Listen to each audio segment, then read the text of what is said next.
Welcome to Digest, your shortcut to books and ideas. Today, we are delving into Reset, How to Change What's Not Working by Dan Heath. Heath introduces a two-part framework to help us identify small actions capable of generating disproportionately large change, and to reallocate existing resources smartly, rather than relying on more time or money. Now, let's dive in. Part 1. Finding leverage points. Finding areas where small, focused actions can lead to major improvements without needing to completely change the whole system. Number 1. Go and see the work. Don't just rely on reports or data. Go and see the work firsthand. Observe how it's done. Talk to the people involved. Get a deep understanding of the process. This will give you insights that you can't get from numbers on a page. For example, when a high school principal shadowed a 9th grade class, they discovered that the traditional lecture-based instruction wasn't working well for the students. However, when the teacher used more interactive methods, the students became more engaged and the learning outcomes improved. Number 2, consider the goal of the goal. Question why you're doing things and understand the goal of the goal. Is there a different way to achieve the same outcome?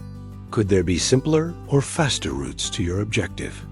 Remember, as Heath puts it, every system is perfectly designed to get the results it gets. By reframing the goal, you might unlock surprising opportunities for change.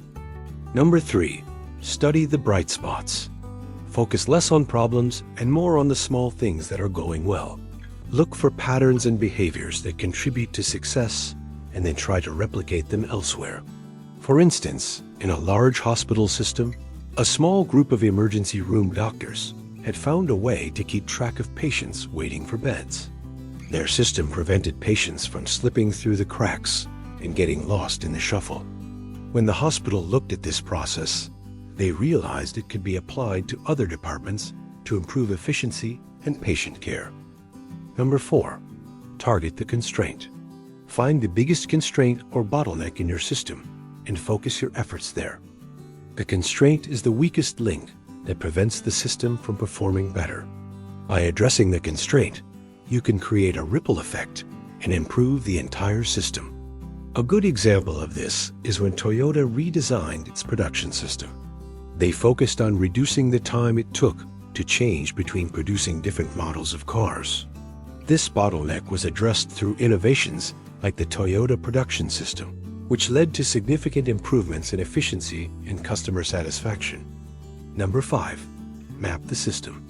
Visualize the entire system, including all the steps, processes, and people involved. This will help you identify leverage points and areas where small changes can have a big impact. For example, Netflix does this well by using Linkit, a tool that shows their whole software process and helps them spot problems and improve. Part 2, Restacking resources. Once you've identified the leverage points in your system, it's time to consider how to reallocate your resources to maximize their impact. Number 1, start with a burst. Make a concentrated effort to kick things off and gain momentum. This burst of energy should be focused on a specific area where you want to see change. The goal is to create some early wins and build excitement. For example, when Apple launched the iPhone, it was a huge team effort involving engineers, marketers, and executives. This intense push laid the foundation for its success. Number 2, recycle waste. Eliminate activities that don't add value and divert the resources to where they can make the most impact. Heath uses the acronym downtime to illustrate the various types of waste that can occur in a process. Defects, overproduction, waiting, non-utilized talent, transportation, inventory, motion, and excess processing. Each of these represents an opportunity to recycle waste and improve efficiency. For example, the paper industry. By reducing defects and overproduction, the industry has saved billions of trees and reduced waste significantly. Number 3, do less and more. This might sound like a paradox, but it's possible to do less overall while also doing more of what really matters. By setting clear priorities and focusing on high-impact activities, you can achieve better results with fewer wasted efforts. For example, one company found that by reducing the number of meetings they had, they were able to focus on deeper work that moved the needle. Number 4. Tap motivation. Design change efforts in a way that resonates with people's intrinsic motivations. What do they care about? What are their values? By aligning change with these factors, you'll increase engagement and commitment. For example, a therapist would ask a couple to imagine and describe a future day when everything is perfect. This is known as the miracle question, which creates a hopeful vision that guides the conversation. Number 5, let people drive. Enable those closest to the work to lead change projects, as they have the insight and ownership to make them succeed.